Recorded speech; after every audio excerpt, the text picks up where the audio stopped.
ಹೌದು, ಪ್ರೀತಿ ಪ್ರೇಮದ ವಿಚಾರಕ್ಕೆ ಬರುವುದಾದರೆ ಇಂದಿನ ದುನಿಯಾದಲ್ಲಿ ಹಣದ ಮಧ್ಯೆ ಕೆಲವರ ಪ್ರೀತಿ ಸಾಯುತ್ತಿದೆ. ಕೆಲವರ ಪ್ರೀತಿ ದೇಹಕ್ಕೆ ಮಾತ್ರ ಸೀಮಿತ ಆಗಿರುತ್ತದೆ. ಹುಡುಗರ ಕಟ್ಟು ಮಸ್ತಾದ ಸಖತ್ ಹಾಟ್ ಆದ ದೇಹಕ್ಕೆ ಮರುಳಾಗಿ ಈ ಹುಡುಗಿಯರು ತಮ್ಮ ಆಸೆಗಳನ್ನು ತೀರಿಸಿಕೊಳ್ಳಬೇಕು ಎನ್ನುವವರು ಕೂಡ ಕೆಲವರು ಇದ್ದಾರೆ. ಇನ್ನೊಂದು ಕಡೆ ಹುಡುಗರು ಕೂಡ ಹುಡುಗಿಯ ಅಂದಕ್ಕೆ, ಆಕೆಯ ದೇಹ ಸೌಂದರ್ಯಕ್ಕೆ ಆಸೆಪಟ್ಟು ದೇಹಕ್ಕೆ ಮಾತ್ರ ಮನಸ್ಸೋತು ಆಕೆಯನ್ನು ಅನುಭವಿಸಬೇಕು ಎಂಬ ಕೆಟ್ಟ ಮನಸ್ಥಿತಿ ಹೊಂದಿದ ಪ್ರೀತಿಯನ್ನು ಕೆಲವರು ಹೊಂದಿರುತ್ತಾರೆ. ಹೌದು, ನೀವು ಪ್ರೀತಿಯಲ್ಲಿ ಬಿದ್ದಿದ್ದರೆ ಹುಡುಗಿಯರು ಒಳ್ಳೆಯವರ ಅಥವಾ ನಿಮ್ಮನ್ನು ಪ್ರೀತಿ ಮಾಡುತ್ತಿರುವ ಹಾಗೆ ನಾಟಕ ಮಾಡುತ್ತಿದ್ದಾರಾ, ಹಾಗೆ ಅವರು ಅಸಲಿಗೆ ಒಳ್ಳೆಯವರೇ ಆಗಿದ್ದಾರೆಯೇ ಇಲ್ಲವೇ ಎಂಬುದಾಗಿ ಕಂಡುಹಿಡಿಯಲು ಹುಡುಗಿಯರ ಬಗ್ಗೆ ಇಲ್ಲಿ ಕೆಲವು ಸೈಕಲಾಜಿಕಲ್ ಪಾಯಿಂಟ್ಸ್ಗಳು ಈ ಲೇಖನದಲ್ಲಿ ನಿಮಗೆ ದೊರಕುತ್ತವೆ. ಅವುಗಳನ್ನು ನೀವು ಸೂಕ್ಷ್ಮವಾಗಿ ನಿಮ್ಮ ಲವರ್ನಲ್ಲಿ ಕಂಡುಕೊಳ್ಳಿ. ಒಂದು ವೇಳೆ ನಿಮ್ಮ ಲವರ್ನಲ್ಲಿ ಈ ಪಾಯಿಂಟ್ಸ್ಗಳು ಕಂಡು ಬರದೇ ಇದ್ದರೆ ಅವರು ನಿಮ್ಮ ಜೊತೆ ನಿಜವಾದ ಪ್ರೀತಿಯನ್ನು ಮಾಡುತ್ತಿರುವುದಿಲ್ಲ ಎಂದು ಇಂದೇ ತಿಳಿದುಕೊಳ್ಳಿ. ಇಲ್ಲವಾದರೆ ನಿಮಗೆ ಅವರು ಬಿಟ್ಟು ಹೋದ ಮೇಲೆ ಅವರ ನೆನಪಿನ ನೋವು ಮುಂದೆಯೂ ಕಾಡುತ್ತದೆ.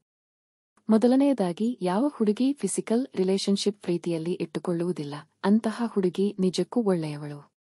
ಕಾರಣ, ಒಂದು ಕಡೆ ಭಯ ಇರುತ್ತದೆ, ಇನ್ನೊಂದು ಕಡೆ ನೀವು ಪ್ರೀತಿ ಹೆಸರಿನಲ್ಲಿ ಆ ಕೆಲಸವನ್ನು ಮುಗಿಸಿದ್ದೆ ಆದರೆ ಆಕೆಯ ಮೇಲೆ ಆಕರ್ಷಣೆ ಕಡಿಮೆಯಾಗುತ್ತದೆ. ಅಥವಾ ಆ ಕೆಲಸ ಮುಗಿದ ತಕ್ಷಣ ಆಕೆಯನ್ನು ನಿರ್ಲಕ್ಷ್ಯ ಮಾಡಿ ಆಕೆಗೆ ಮೋಸ ಮಾಡಬಹುದು ಎನ್ನುವ ಆತಂಕ ಸಹ ಆಕೆಯಲ್ಲಿ ಕಾಡುತ್ತಿರುತ್ತದೆ. ಹಾಗಾಗಿ ಅದನ್ನು ಒಪ್ಪಿಸಲು ಆಕೆ ಸಿದ್ಧವಿರುವುದಿಲ್ಲ. ಅಂತಹ ಹುಡುಗಿಯರು ಪ್ರೀತಿಯಲ್ಲಿ ನಿಜಕ್ಕೂ ಒಳ್ಳೆಯವರು. ಎರಡನೆಯದು, ನಿಮ್ಮ ಕರಿಯರ್ಗೆ ತುಂಬಾನೇ ಇಂಪಾರ್ಟೆಂಟ್ ಕೊಡುವವರು. ನೀವು ಮಾತನಾಡಿಸದೇ ಇದ್ದರೂ ಜೊತೆಗೆ ನೀವು ಚೆನ್ನಾಗಿ ಓದದೆ, ನೌಕರಿ ಸಿಗದೆ, ಸಮಯಕ್ಕೆ ತಕ್ಕಂತೆ ಕೆಲಸ ಇಲ್ಲದೆ ಇದ್ದು ನೀವು ತುಂಬಾನೇ ನೋವಿಗೆ ಒಳಗಾದ ಸಂದರ್ಭದಲ್ಲಿ ಅವರು ನಿಮಗಿಂತ ತುಸು ಮುಂದೆ ಇದ್ದರೂ ನಿಜ ಪ್ರೀತಿಗೆ ಅಂತಹ ಹುಡುಗಿಯರು ಬೆಲೆ ಕೊಡುತ್ತಾರೆ. ನಿಮಗೆ ಸದಾ ಉರ್ದುಂಬಿಸುತ್ತಾರೆ. ಅಂತಹವರು ನಿಜಕ್ಕೂ ಒಳ್ಳೆಯವರು.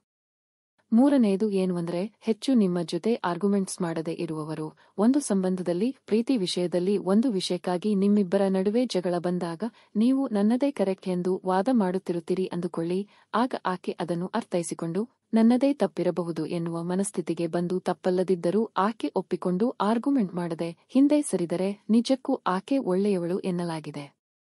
ಹಾಗೇನೇ ನಿಮ್ಮ ಸಂಗಾತಿ ಕರೆಕ್ಟ್ ಇದ್ದಾಳೆ ಅಂದುಕೊಳ್ಳ್. ನಾಲ್ಕನೆಯದು, ಹೆಚ್ಚು ಕ್ಷಮೆ ಕೇಳುವ ಹುಡುಗಿಯರು.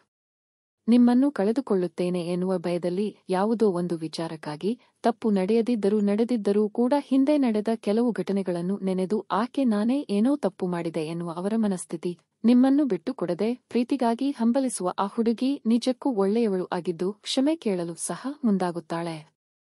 ಒಂದು ವೇಳೆ ನಿಜ ಪ್ರೀತಿ ಆಗದಿದ್ದರೆ ನಿಮ್ಮನ್ನು ನಿರ್ಲಕ್ಷ್ಯ ಮಾಡುತ್ತಾಳೆ. ನಿಮ್ಮ ಮೌನಕ್ಕೆ ಬೆಲೆ ಕೊಡುವ ಹುಡುಗಿ, ನಿಮ್ಮ ಮೌನವ ಅರ್ಥ ಮಾಡಿಕೊಳ್ಳುವ ಹುಡುಗಿ ನಿಜಕ್ಕೂ ಒಳ್ಳೆಯ ಹುಡುಗಿ.